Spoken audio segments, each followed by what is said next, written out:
Hello viewers, Messenger voice message record not working. In this tutorial, I'll show you how to fix this problem.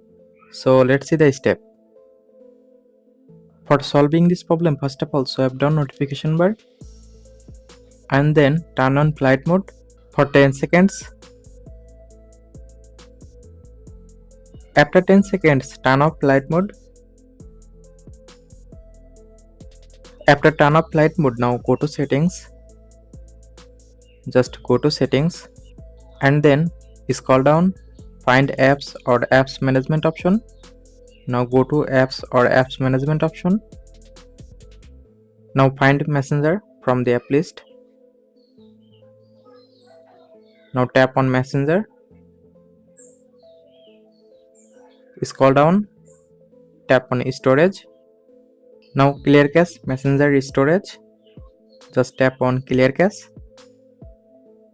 Now press on back button. Now tap on force stop. Tap on OK to confirm. Go back to home screen. Now press and hold on power button and then restart your phone. After restart your phone, now go to Messenger. Now try to record voice message and see problem solved successfully. So thanks for watching. Stay connected for more updates.